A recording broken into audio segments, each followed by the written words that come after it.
Okay, we're live. So welcome to our latest live session with myself, Simon. Hi, and my good friend and colleague, Oz, over there. Hi.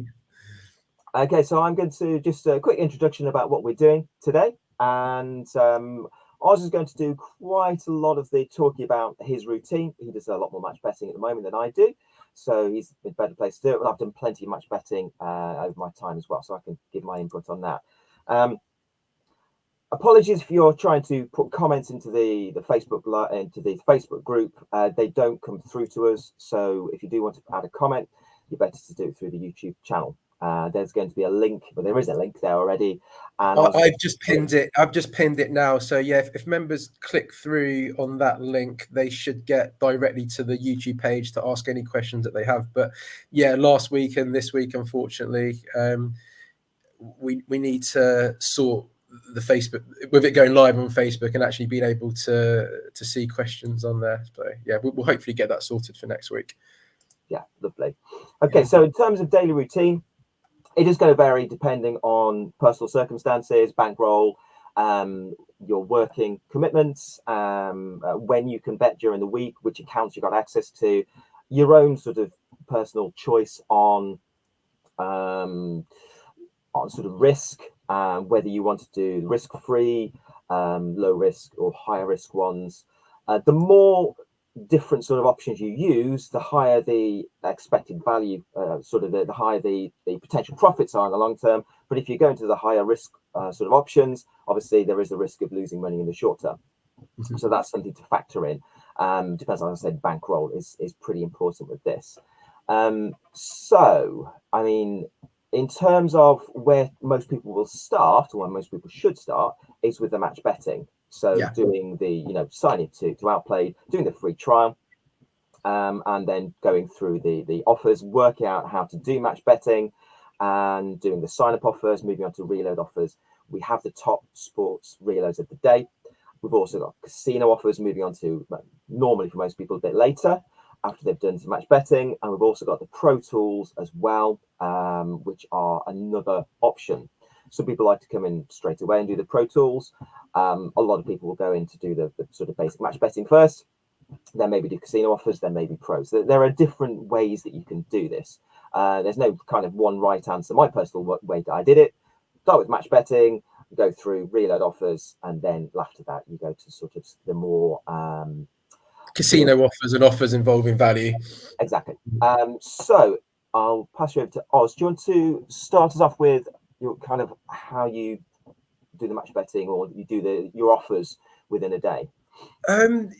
Obviously, I can't do as much as I was doing before I started working at Outplayed, but on my day off and on holidays, my typical routine now it is going towards the Pro Tools. So I will start off my day with do you mind sharing your screen, Simon, to have a look at some of the Pro Tools? Yeah, I will do that.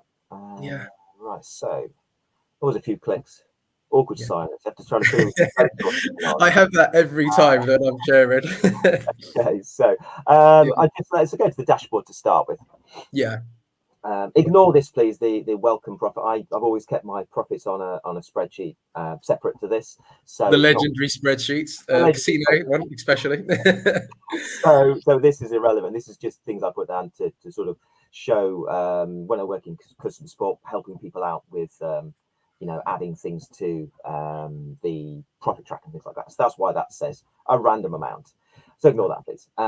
Right. So where should we start then, Oz?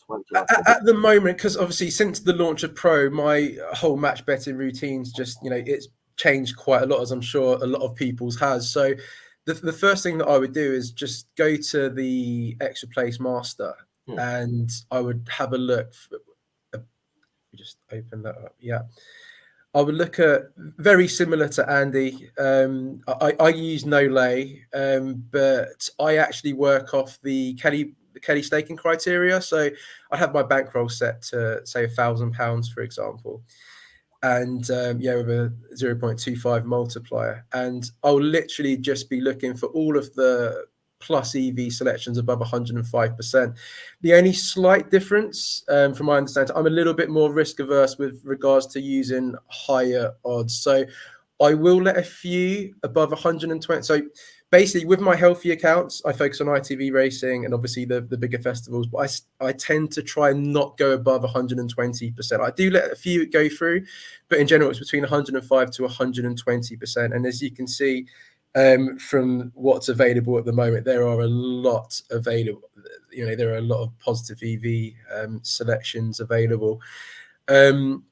With my gubbed accounts, however, I will just take up anything with value, regardless of the race, whether it's ITV race or not. If it's a gubbed account and it's got value, I'm taking that up, no problem at all. Another thing to note, which we mentioned earlier, there are a few bookies where you won't be eligible for extra places when gubbed. I believe the BetVictor group. Who's in the BetVictor group? It's BetVictor, Betano, TalkSport, and Parimatch, I think. So, yeah, if you are gubbed, you won't be eligible for extra places with them. So, and possibly Boyle Sports as well. But everyone else that I'm gubbed with, yeah, again, regardless of the race, I'm just taking up as much value as possible. So, and yeah, there's loads to go on there.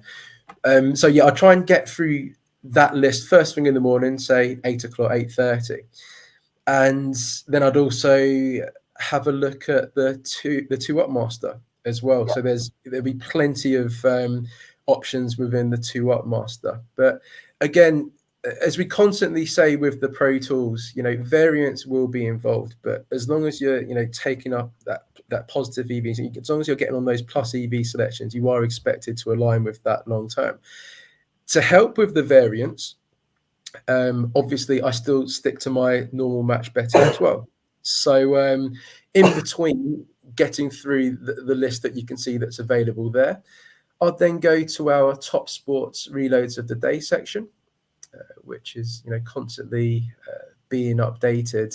And, you know, you've got all of the best offers of the day for guaranteed profit. So again, you know, just because we're using Pro doesn't mean that we need to overlook the offers that we've got available for guaranteed profits. So yeah, I'm constantly that, but also as well to add to that. So whilst I'm probably going back to the extra place master every 15 minutes and refreshing the list to get those new selections that have come through. And if I didn't mention before, every time I place a bet on a plus EV selection, I then remove it from the list to make sure that I'm not placing that same plus EV bet again. Whilst all this is going on, I'm making my way through the top sports section. I've also got the Steam Chaser on in the background. I think Andy mentioned that the last time that we did a live. So, you know, every single time a pin comes available, I'm, you know, having a look, and oh, there we go, perfect one. That's just right on cue. You see that's 22% Steam from what I can see. And I've got to say, along with Pro, the Steam Chaser is just working wonders for me. It really, really is. And yeah, so I'm constantly on the lookout, or I'm listening out for those pings with the Steam Chaser. But again, I'm also going back to the two up master and to my extra place master, refreshing the list to look for those plus EV selections. The Steam Chaser a little bit different in the fact that, you know, those profitable margins are only there for a short period of time, so you've got to be quick. So once you click through to the bookie, you've got to place those bets really quickly at the ensuring those odds are above the true odds of something happening. So you always need to double check for that. With with the extra place, sorry, someone's dropping. With the extra place master, the options do tend to last a lot longer. And again, as long as those odds are still positive EV, then yeah, again, I'm just constantly going back, refreshing throughout the day and getting on those. So that would be my routine on the day off on holidays. You know, I do bits and pieces during my breaks as well. For members that may have less time, again, the other beauty of Pro, especially with each way no lay, is the fact that you could be on the train to work, or, you know, you could be in your lunch break, and getting through those list of plus EV selections, I'm not exaggerating, when after a little bit of practice, it's going to take a bit of practice, obviously, getting through to the bookie, making sure that you're clicking each way, double checking the odds, but you will get quicker the more you do. And I'm not exaggerating when I say that it literally takes a matter of seconds to complete. And I know that every single time I place my plus EV bet, that's money in the bag. So that's what I'm expected to make long term. I may be above the EV line from a day's worth of betting today. I may be below the EV line, but long term, if you just click the calculator, Simon, for example, the calculator for one of the selections. Any of the selections. Let's go for one of the ones you'd go for then. So I would set my maximum EV as 100. My win EV is 100% to remove any win arbs. I'll tell you do that. I don't actually. So 100. Yeah, just because I'm more, some members won't do that, but I'm a bit more risk averse. But as you can see, there's still plenty of selections available. So. After I've placed the bet on that Gordon Stout, I know that's £1.61 of EV that I've accumulated, and that's taken me 2 seconds to place with practice and with a bit of experience. And I can't emphasize enough just how much of a great tool it is to just place these bets so quickly and just accumulate that EV. And that's basically what I'm doing. They're constantly refreshing, removing the horses once they've been placed, keeping track of the EV that I'm taking up, going to the top sports reload to the day section to minimize the variance for those offers for guaranteed profit. And whilst doing all of that, listening up for one of those pings and heading over there as quickly as I can. I'm not going to lie, it probably took me a good, some more coming up now, excellent. It probably took me a good week or so to get used to the Steam Chaser and, these different markets. But the guides that you and Ollie have done are fantastic. They really do explain it in great detail. So, it is a really, really, great tool in Tangent to Pro. After I'd have like a little bit of a break in late afternoon or whatever, I do tend to do quite a few of the casino offers, more of an evening in front of the TV, especially like the simple, wager £10 for 10 free spins. And you can see those there. I would just be laying down on the sofa and I'd get through as many of those as I can. And really good stuff. Yeah. Yeah, so it's mixing things up, isn't it? Really, it's exactly.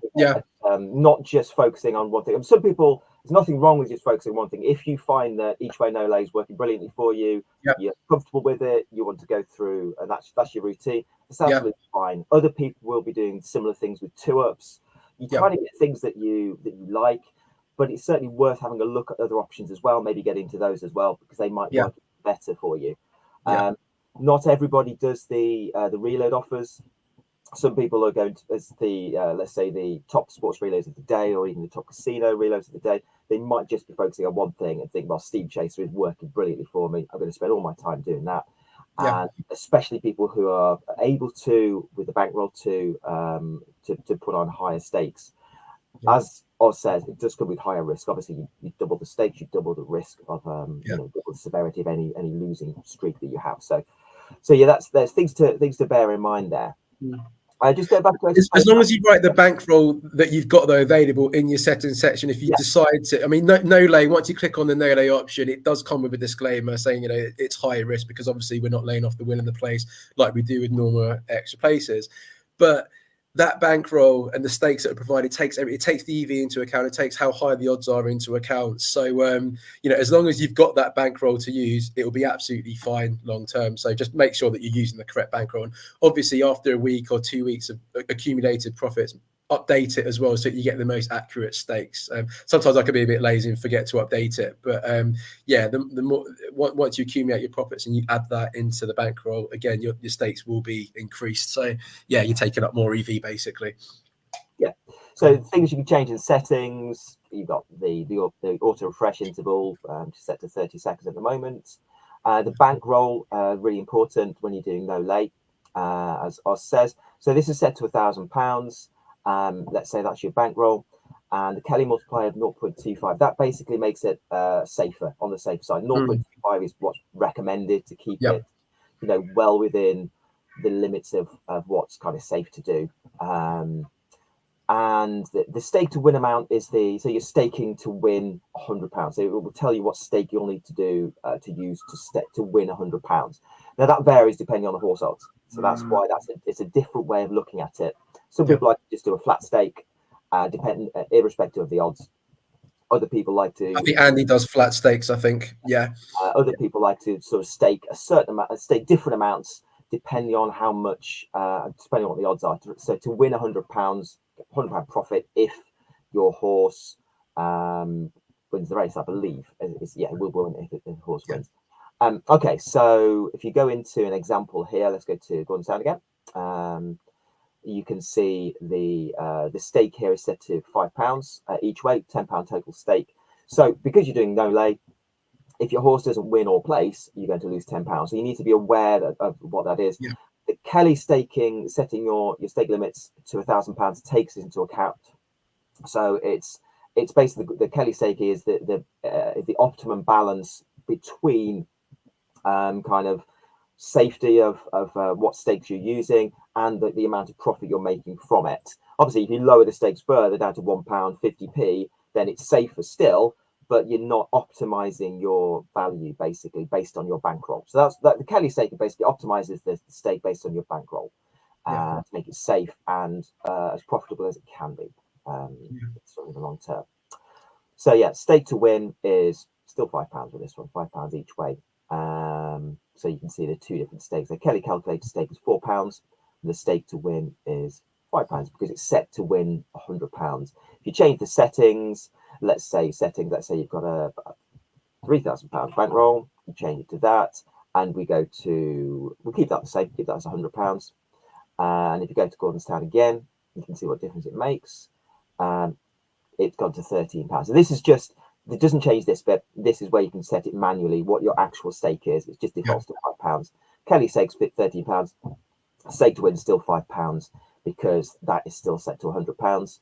You can go and change that to, let's say I want to win £300 if my horse wins. Change that and then back to Gordonstown again. You can see that it changes that as well. So it depends on how you want to do it. You can if you're going for the stake to win, as I said, it takes into account the odds of the horse. Higher odds horses have lower stakes to win, and lower odds horses have higher stakes. So that's how that works basically. Because it's on a higher odds horse, you need a lower stake to win that £300. Yeah, and then you do with a high odds horse. Low odds horse. I got the wrong way around, I think. But yes, there are different ways to do it. It lowers the variance if you go for stake to win. But it makes it more straightforward, perhaps, if you're just going for sort of Kelly staking or approximately that, and then you know that every time you're going to stake £13 or £10 or whatever, probably rounding it, so you're not doing £13. It just might look a little bit strange. You might round it to £10 or something like that. So there you go. Yeah. And that list, it just looks lovely and green, doesn't it? Yeah. And you know, we're not exaggerating when we say there's, you know, plus EV selections literally coming available throughout the day, like from early morning up until the evening. There are constantly plus EV selections becoming available, and it's just a case of accumulating as much of those plus EV selections as possible, basically. So as you can see, to minimize the variance. Yeah, sorry, as you can see, it's, let's say you don't have access to Bet365 or Gordon Banks, Jeff Banks, goalkeeper there.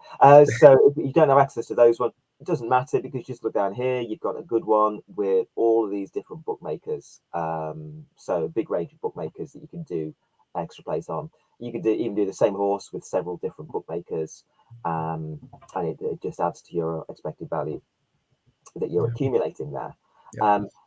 By contrast, full lay is what we generally recommend most people start with, but you can see there are far fewer options with full lay. Nothing wrong with full lay. It's a great place to start, and there just aren't as many options because you're laying it, and you're going to lose value when you're laying the bet, basically. So this is, you're not locking in a profit with full lay either, but your risk is much lower in minimizing the variance really long term. You can change your risk, as I said, by changing your stake anyway, whether you're using full lay or no lay modes. So yeah, there we go.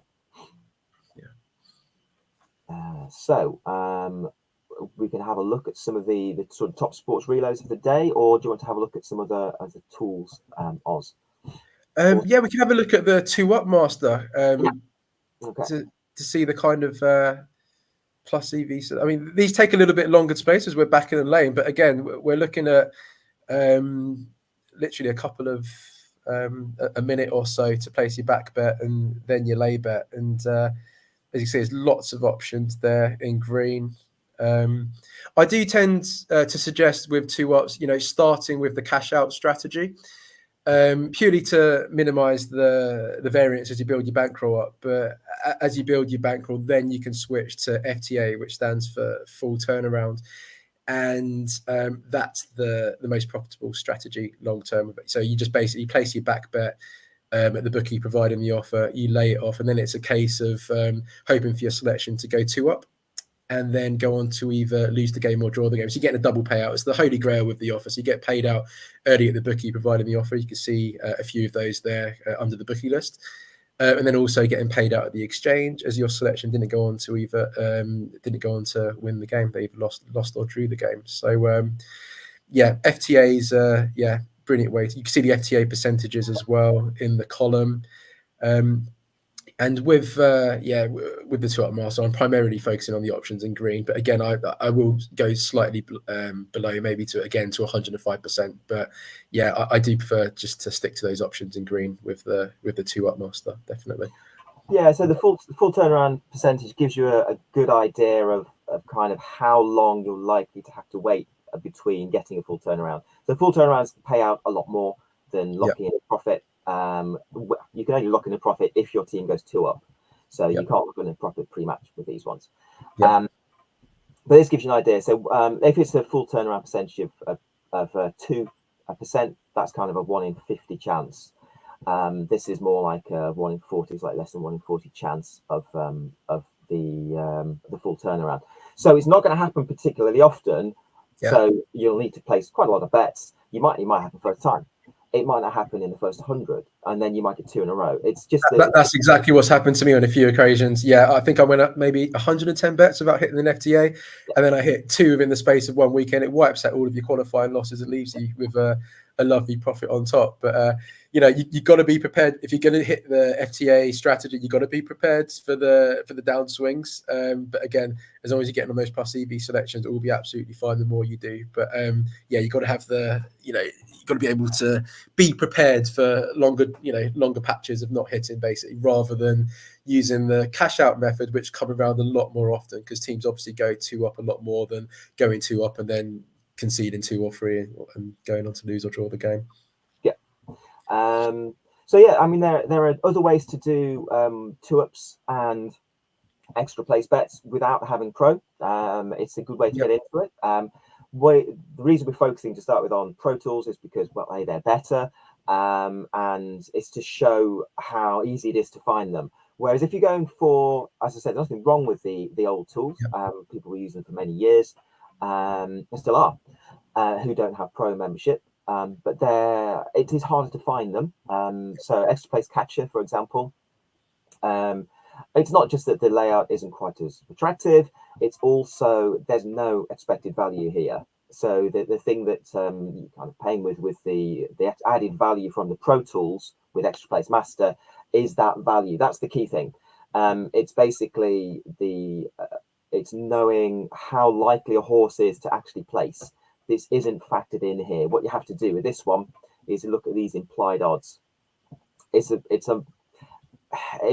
not as effective by any means. So the implied odds, if you use the implied odds, you normally go for implied odds of kind of 20 or above, or you go for implied odds that are higher than the number of horses in the race, or kind of measures like that. So it's a lot more work to do, and it's a lot less accurate because looking at that assumes that every single horse is just as likely to finish in an extra place, which just isn't the case. A rank outsider 100 to 1 is much more likely to lose the race or come well out of the places, whereas a very, very low odds horse is much more likely to win or come in one of the higher places than in the extra place. So that's why it's a lot harder to use this. There's nothing wrong with it. As I said, it's a great way to get into it.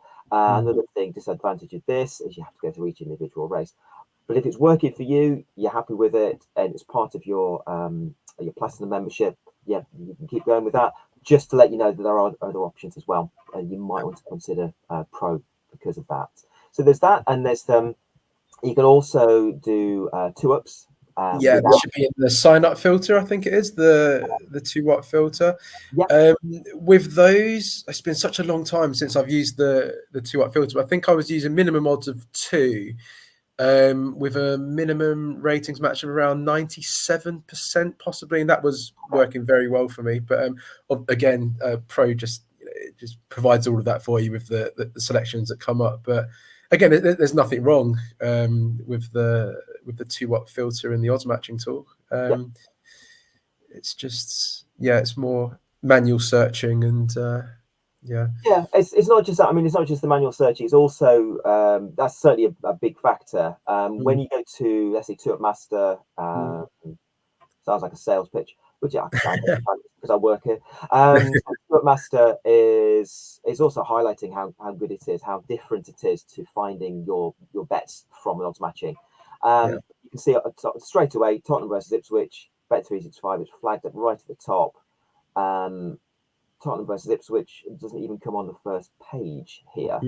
One of the reasons being the odds are higher, so it's not finding the higher odds ones. It's just looking at the rating, which is not a particularly good way of finding these bets, because it doesn't take into account how much profit you make if you get the full turnaround.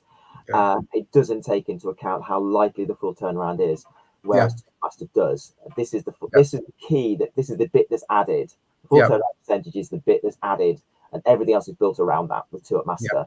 This is how it works basically, and this just isn't there with the basic odds. It's the same with the extra place Master, isn't it? With the actual horse finishing in the extra place being taken into account with results displayed. So it's not about guesswork and hope. It's it's there in black and white. The figures have been implemented into results. Yeah. It's this. This is the bit that's added. The extra place chance. We can highlight everything. So the extra place chance is the bit that's added to, and as I said, everything else is built around that. This is how we are able to work out the EV of each individual horse. It's because it's all based around the EP chance, which isn't factored in at all with the main sort of extra place catcher. Should I have a look see if there are any questions? Yeah. I'll stop sharing that so we don't get billions of the same thing again. Right. Good morning, everybody who's thank you to everyone that's commented. Hi. Okay. I think I've kind of done that. So, I'm saying it's a bit off topic, but could you explain the difference between EP Master and Catcher? It's got 12 months of Diamond, so can't use Master for a while and haven't ever done EP offers. I didn't even see the question, but I hopefully have covered the main difference between them. So, I mean, to start with, if you've just got 12 months of Diamond, my own personal view would be just use your Diamond. You do the casino offers. Get used to those. And if you want to get into some extra place bets, then, as I said, extra place catcher is a great option for getting into that.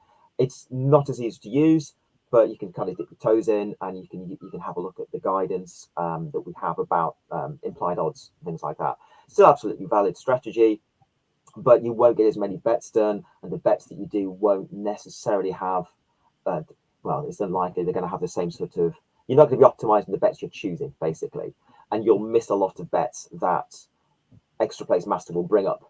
That extra place catcher will just show up as being like a random bet that you just ignore. So those are the differences really. Once you're used to sort of using Diamond, you've got access to, as I said, the extra place catcher. As I said, my view would be focused on the reload offers, sports, and the sign up offers as well for casino. Sign up offers for sports if you haven't finished them, and then the reload offers for the two of them. Plenty sort of busy of doing those ones. But you could certainly have a look at other options. Have a look at some of the previous lives we've done about Pro Tools, see how they work. Have a look at this one again, maybe. And that's kind of the difference.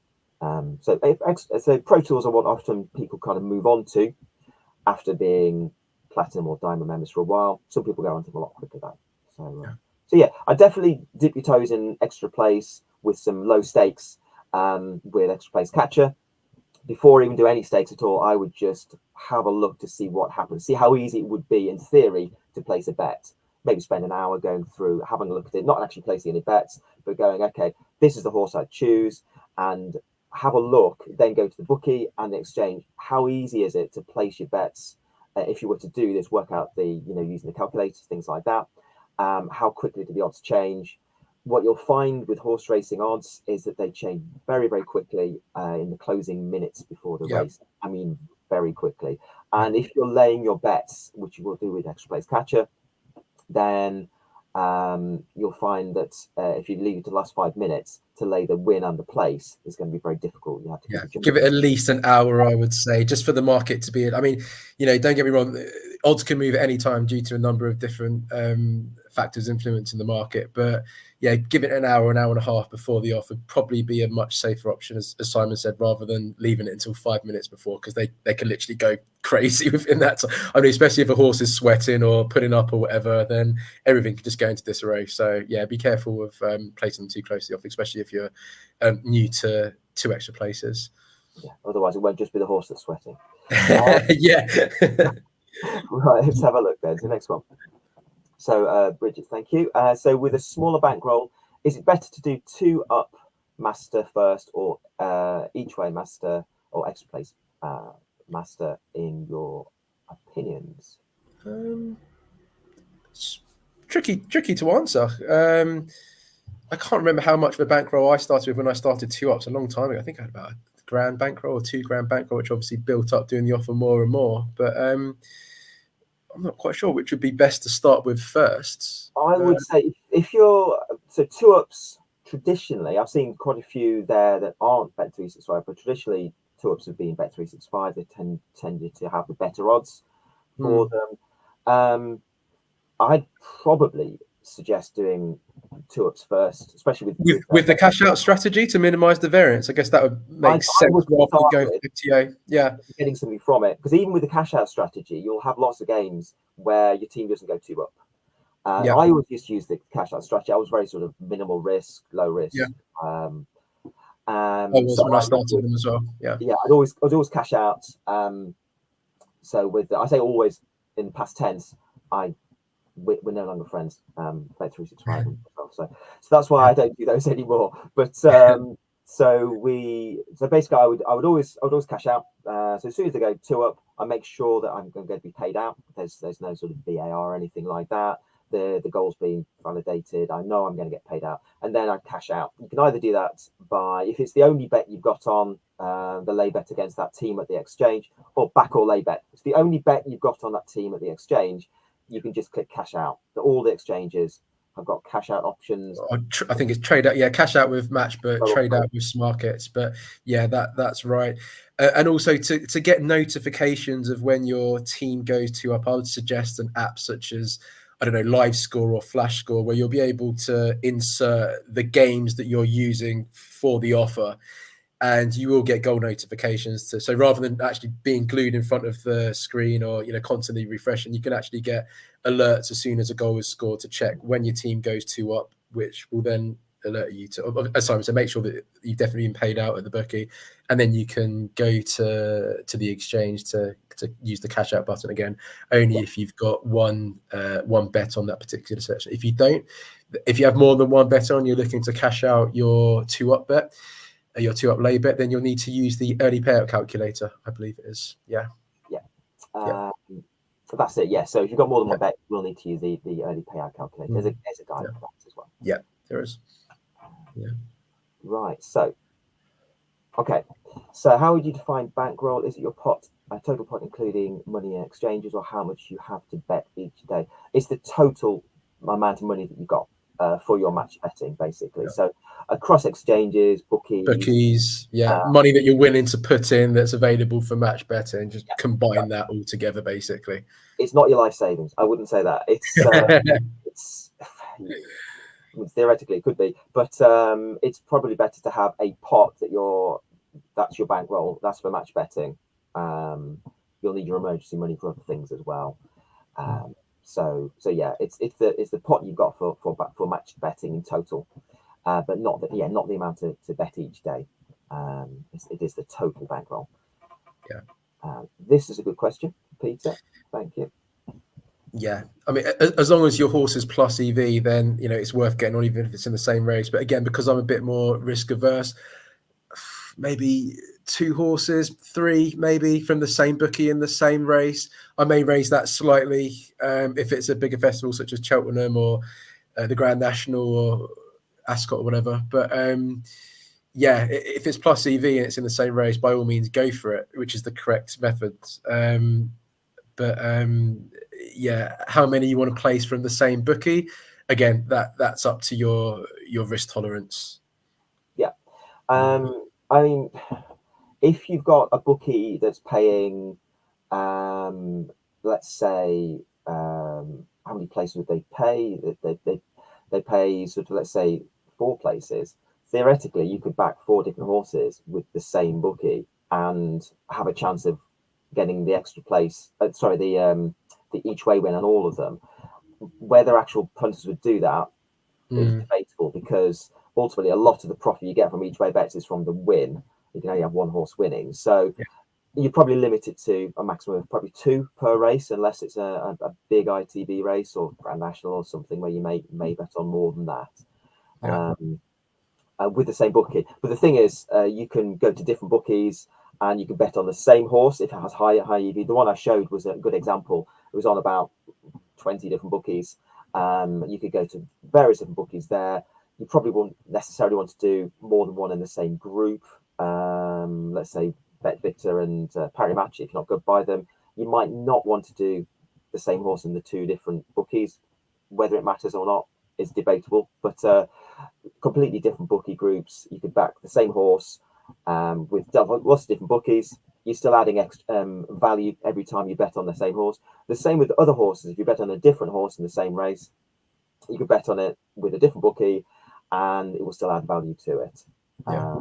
So only if it has value. So it's right in saying that it's as many horses that have value, right? But again, just depending on how risk averse you are, it would be up to you how many you actually place in that same race with the same bookie. Yeah. Really good question from Andy. So Andy, thanks Andy. So how should stake increases be built to not arouse suspicion for gubbing? Very, very hard to know a concrete answer for this one. There are different sort of schools of thought. One is, and I don't know what the right answer is, to be honest, which is going to be really unhelpful. But what we've tricky one is a very tricky one. I'd love to be like a fly on a traders meeting to know exactly what they're looking for, but not really possible, is it? Yeah. So I mean, just have a few thoughts, really. One of the things we've said in the past, and maybe still say, is build up your stakes gradually. Let's say you're going with 2-ups with Bet365. Start with a £10 stake, build it up to £20, 30, 50, 100, £200. However, that might bizarrely be more suspicious potentially than going straight in with a £100 stake. If you are a £100 stake gambler, then you go in with £100 stakes. You don't kind of gradually build up. That might seem, it's more muggy, isn't it, to just go in with that bigger stake? Yeah. On technicalities. Potentially, because some people will. Some people will go in, £100 is nothing to them. Just like that's the amount they bet, even if they can't really afford it. We don't certainly condone gambling. It's entirely up to people if they want to do it, but we don't promote gambling. We promote value betting, and we promote match betting, which are different, distinct from gambling, because you have the edge, whereas with gambling you don't. People want to gamble, they can, absolutely fine, but it's not something that we kind of sort of promote, basically. So yeah, another argument is that it might be very suspicious to start with £5 and then £5, £5, and then go to £10, and then by the end of the year you're doing £100. Next year you're doing £200. It might be that you've had a better job. It might be that you're more confident with your betting, which is why you're building your stake. But it's really hard to know whether that is the optimum strategy for not arousing suspicion. It might be that's a bit of, the bookie or the trader, if anybody's looking at it, or the automatic algorithm, I look at it and go, this is weird. Why is their stake going up? Whereas if somebody goes in with a flat £100 stake and then maybe do a £200 stake, change their stakes a little bit depending on the odds or other things, then that might be less suspicious going in with a higher stake. So a really unhelpful answer, but it's just a few thoughts really about. It's a very good question, but it's very tricky to answer without interviewing someone from one of the bookies. I don't think they like us too much, though. Not necessarily, no. Ultimately, if a gambler's going in with a fresh account and they're putting £100 down every time with every bet, they're going to be, and they're just pure gambling with no edge, then the bookie is going to like them 10 times more than somebody going with a £10 stake. Yeah. So they like that. One of the things you might get is you might come across affordability issues if bookies sort of look into your affordability if you're going in with these bigger stakes. Yeah. But that will be the case whether you build up your stakes gradually or go in with the higher stakes. So yeah, hard to say, but really good question. Yeah. Here we go. Another good question. Full of good questions today, so thank you. If you do the each way no lay in one go early morning, aren't you risking that the number of places will get reduced due to non-runners? Yes. So it also depends on the weather. You're more likely to get non-runners in if the weather's not good. But then if the weather's not good, you might get the race, the whole meeting cancelled anyway. Yeah. So yeah, there's more a risk, which is why it's a good thing to, if you're placing your bets early, have a look at how many non-runners you'd need. Yeah. To end up with the number of places being reduced. So yeah, ultimately, if you're doing each way no lay, and you do it early in the morning, and then there are non-runners, which means that you're not going to get the extra place payout, then ultimately you'll lose the value of that bet. But there's obviously still a chance that your horse will win or place in one of the remaining places. So it's not, you're not going to suddenly massively increase the risk that you lose your stake, which you can always do when you do no lay. It just means that you lose the edge, basically. So it's not a disaster, but yes, it's in terms of keeping that edge and making sure that you've got an edge. It is better to go kind of a bit closer to the race, perhaps. But I think, Andy, yourself, you probably go for the early morning races. And do you concern yourself about it? To be honest, I don't. It's more just a numbers game of getting on them. But I can understand the point. But with work and stuff and other commitments, it just makes sense to do it that way, because obviously you're still taking up a plus EV bet. But it's not something that I've thought too much about. I don't think Andy has it, because I know he's just working off a list as well for all of the plus EV bets, which is, it's been working for us. So I can understand the question, but no, it's not something that I've really looked into too much. Yeah, I mean, it might reduce the value a little bit of your bets if you bet earlier, because there's the risk of of not getting the value of the extra place.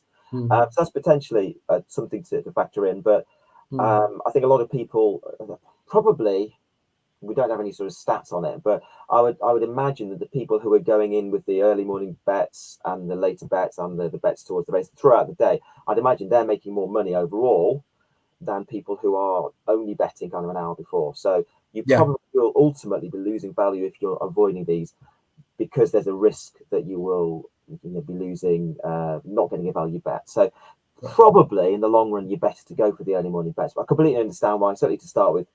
Yeah, you might prefer to bet close to the race, but not too close, as we said, because the odds really. And I've had a few restrictions with bookies from just placing those early morning bets as well. So there's obviously something in the algorithm that shows that it works, and they don't like it, which is why they've provided the actual restriction. Yeah, as well. And that was only placing them within the first couple of hours of the morning. So, so from a value perspective, as long as you're only getting on those plus EV selections, then they don't like it. Basically, it's as simple as that. Peter's just clarifying here. He did mean different bookies. It's not obvious, but as I said, it does add value every time you bet on a plus EV horse. let's say you're doing every single bet with a different bookie with your extra place master bets. As long as you're getting plus EV bets, it doesn't matter whether you're betting on the same horse with different bookies or different horses in the same race with different bookies. You're adding value with every single one you add, every single horse you add to it, even though you can only sometimes have one horse placing. It's a little counterintuitive. I looked at it and I was kind of surprised. I thought it would, if you're betting on different horses in the same race, I didn't see that it would just add the value, but it does. So yeah, it does. Well, same horse, different horses in the same race. Yeah, it's always going to add value to be betting on multiple horses. Again, within your bankroll, use your Kelly staking, things like that. So yeah, let's have a look. Next one. You're welcome, Andy. So, is there a tracker for extra? So each extra place, no lay like casino offers to track profit loss in with the casino tracker. Yeah.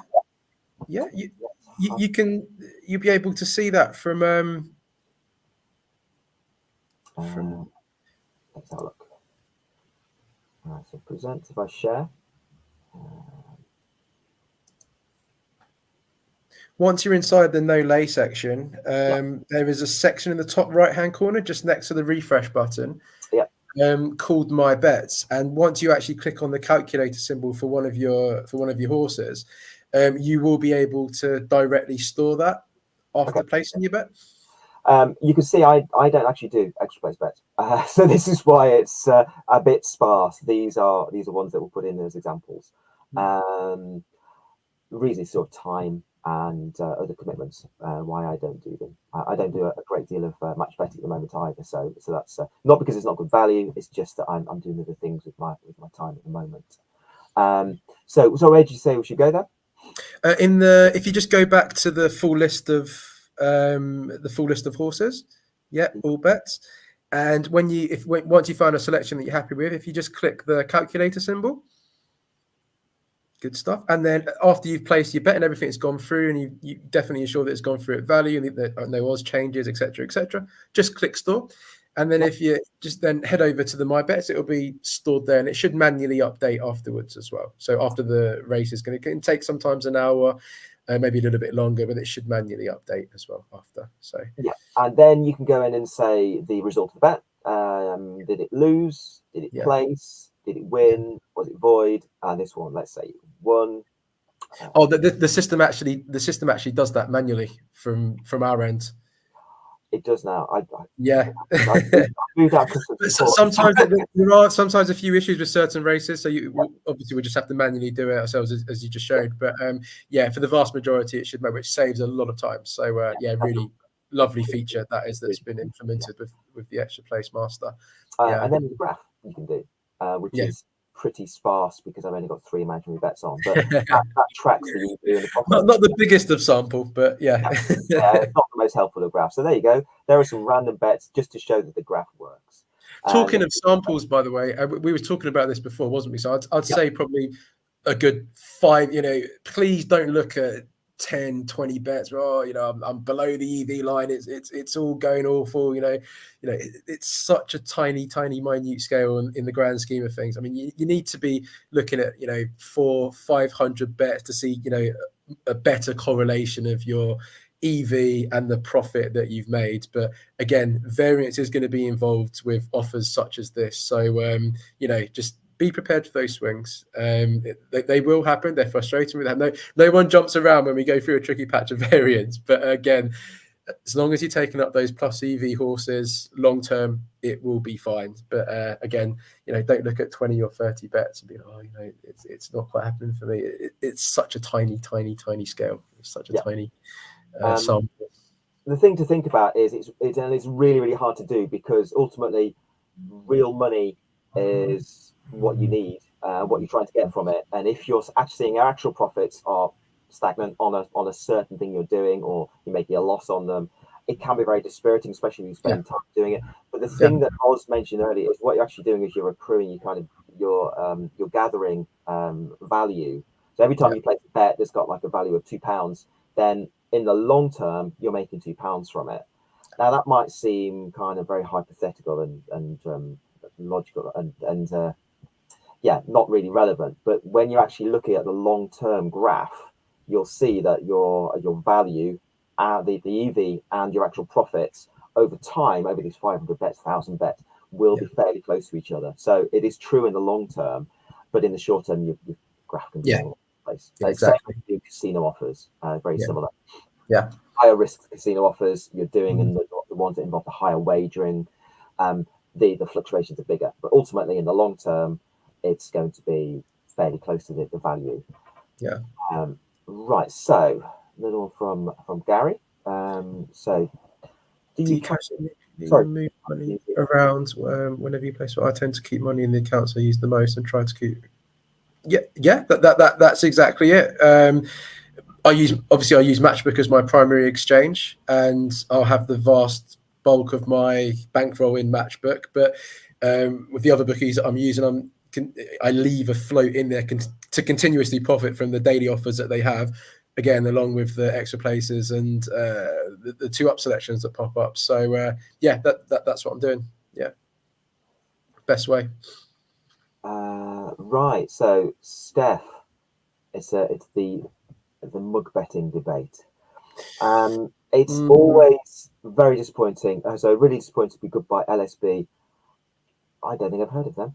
Is that live score betting, possibly? I think it is. Yeah, I would never refer to them as LSB personally, but I think it's live score betting. Yeah, I think I might have seen a post from Steph in the group, and that's how I managed to realise as well. So I had a little bit of a head start there. So, brilliant. Live score bet. I'm pretty sure it will be.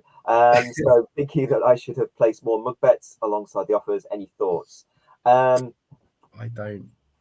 Most people probably don't see the value of mug betting. It's very the thing is, sorry to interrupt, but for a mug bet to be truly muggy, you need a really large, a really low ratings match, which obviously equates to a very large qualifying loss. And at the end of the day, that just eats into your overall profits, doesn't it? So it is catch-22. It's a tricky one, but I used to mug bet, but I don't know. What's your opinion on them, Simon? Well, I used to do quite a few, certainly with some accounts. I bored people with it before, but I did an experiment with Betway, and it's completely anecdotal. It's one person's experience, and it might be that if I'd done no mug bets, I would have got gubbed exactly the same time and would have made more profit and would have spent less time. But I managed to keep my Betway account for quite a while, doing kind of well thought out mug bets, but that takes time. So what sort of well thought out mug bets, you're kind of doing things like, betting, sometimes with a fairly close match, like a higher stake to have an acceptable qualifying loss, give a little bit back. Sometimes you bet the same amount, the same sort of stake. Sometimes what I think is probably more useful is the one thing I would do with Betway and with other ones is, if it's bet £10, get a £10 free bet, or bet £10 or more, get a £10 free bet. I bet £20, £25, give a little bit more back. And that you're still getting value, but you're not just. And it doesn't look like you're just purely spending the amount that they want you to spend on the promo. It's a great point. Yeah. So I think that's probably, if you're going to do it, that's a better option. So bet £5 or more, get a £5 free bet. Yeah. Bet £10. Now, one of the problems with that, I say that that's with a betting on like a match result or something. If you're going for a bet builder, the margins are much tighter. So if you're betting £5, if it says bet £5 on a bet builder to get a £5 bet builder bet, because the odds on bet builders aren't great, I probably wouldn't do a £10 bet to get a £5 free bet, because you're probably not making a profit there. Just on a standard bet and get on the win market. Yeah. So, I mean, if you're doing match betting, you've got healthy accounts, you're probably better to stick to high profile leagues, things like that. Bet on the day of the event, especially with horse racing. And then, as I said, you might consider sort of betting more than you need to. Again, if you're betting £10, then obviously you adjust the calculator so it knows you've got a £10 back stake. you can do things like that. So it's always worth withdrawing on just after a really big event on like a Saturday afternoon as well, to try and blend in with the crowd. And you could possibly look to withdraw in increments if you do need to withdraw, to not arouse too many suspicions as well. So just little things like that to blend in as much as possible. But unfortunately, at the end of the day, we are constantly taking value, which is why they don't like us, obviously. But just a few little things like that to blend in, basically. Right. You haven't mentioned Lucky 15s. Yeah, absolutely. Fantastic tool, the Lucky Finder, as you know. To be honest, it will depend on how much time I have throughout the day. At the moment, I'm focusing more on Each Way No Lay and the 2-Up Master, along with the offers in the Top Sports Reload section. But if I've got more time, then of course, I'm going to look for those profitable slips for sure. I made a lot of money from Lucky 15s, but it all boils down to time. Got a family, so it depends on different factors basically. But what I would say is with the Lucky Find, for example, if you're on the way to work and you're on the train or you're on your lunch break, might be a little bit more fiddly to place rather than going Each Way No Lay, where you can just click through to the actual horse. Make sure it's each way, ensuring those odds are correct, then placing it. So again, from a time perspective, I would go with Each Way No Lay. But again, there's so much incredible value to be had with the Lucky Finder for sure. A lot of people prefer the Lucky Finder, kind of the nature of the bets. Ultimately, the important thing is the overall EV that you're getting, and obviously keep the overall odds lower. It will lower the variance basically. So that's the ultimate thing. But the reason a lot of people like them potentially more than doing Each Way No Lay, for example, is they're a bit more interesting, I suppose, in terms of the payouts that you can get, and if you're interested in following them, it's so yeah. In terms of the return as well, and if you're doing a Lucky Finder bet or a Lucky 15 bet, you're much less likely to lose your full stake. So you'll often have 1, 2, or 3 horses placing, maybe 1 horse wins. So you're much less likely to lose your full stake on it, and you can make a really, really big profit as well if you're lucky, if you happen to be lucky. And we've had some really big wins on these, so there's always a chance of that. So you're betting on something that has value, and that can also, if you're lucky, have a really big payout. And the more you do, the more that luck will happen. So you will, if you do lots of bets, eventually you'll get something that's like 100 to 1 shot of actually coming in. If you do 300 bets, then something that's 100 to 1 is more likely to happen than not. So that's why some people just like them. It's just like you can have a look at that. You pick a bookie, you go and you select these horses, you put your stake on, place your bet. Then you can remove the horses from that bookie and then search again, and then you can find another one. You want to avoid doing too many with the same bookie on the same day. So that's something to be aware of as well. But there are loads of on the list as well. So Lucky Finder is absolutely a great tool. Some people will be using that a lot, and that will be in their daily routine. Absolutely, it's a valid option to do that. Yeah. Doing the William Hill Casino. Sorry, Simon. What was the one that you was on? Sorry. Same one as you. Just clicked off. Oh, was it? Oh, okay. I was just playing a bit differently. Yeah.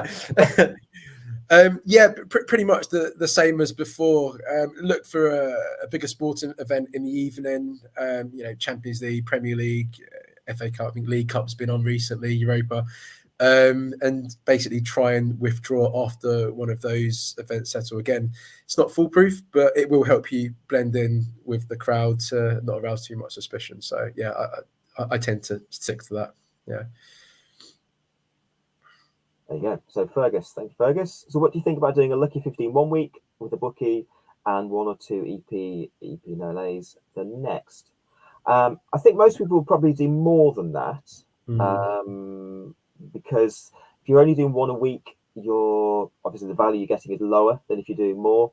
It's certainly more. It's going to be a very small sample if you just do 1 a week. Yeah, I mean, there are lots of different bookies. So if you're doing Lucky 15 with lots of different bookies, then 1 a week with Betfred, 1 week with this bookie, it's actually probably a really good strategy because you're still getting that EV rather than Betfred are a little bit handy sometimes with removing that each way button, which has happened to a few people, and I think that's really probably mainly people who are doing quite a few lucky 15s with them all of a sudden, coming in doing like 2 a day, 3 a day, do daily lucky 15s. So that's not necessarily a bad strategy at all, doing that.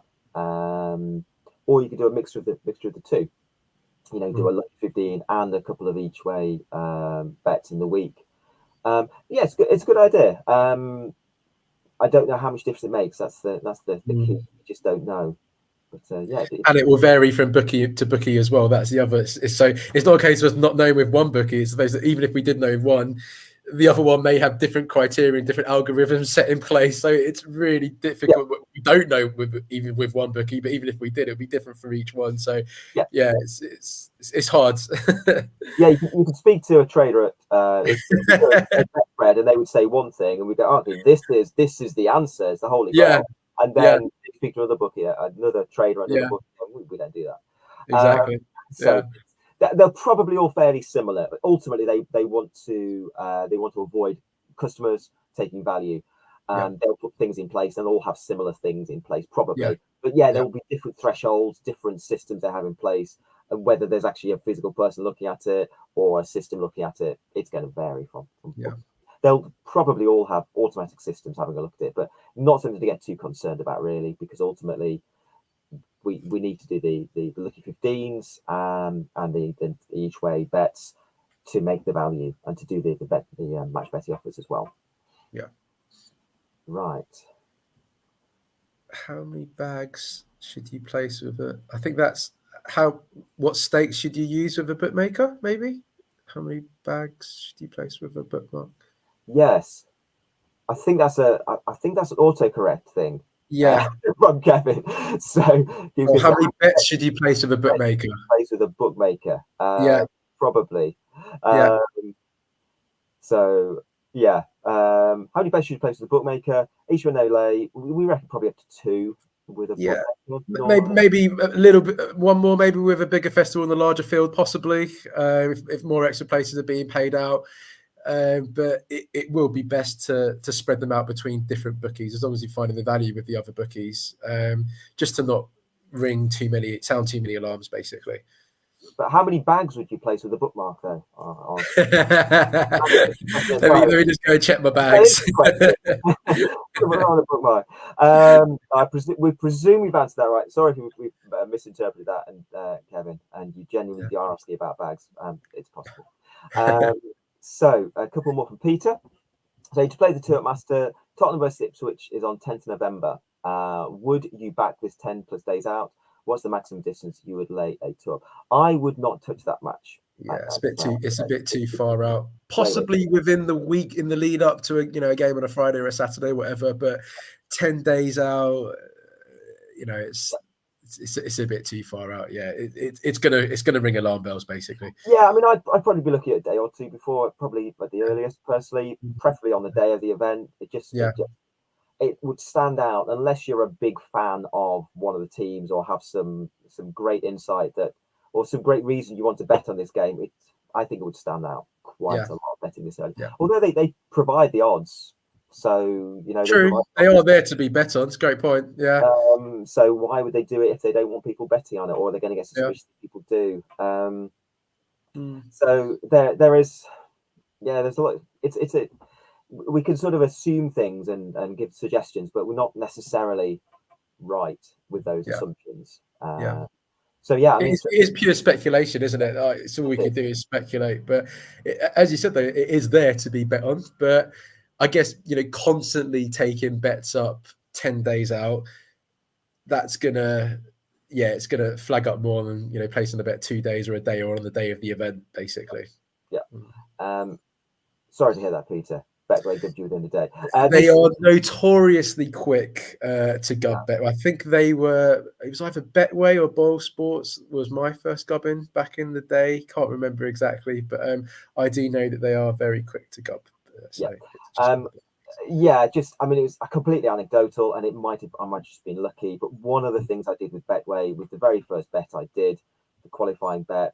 for the free bet, I think I did it at odds of about 5, rather than 10, 12, something like that.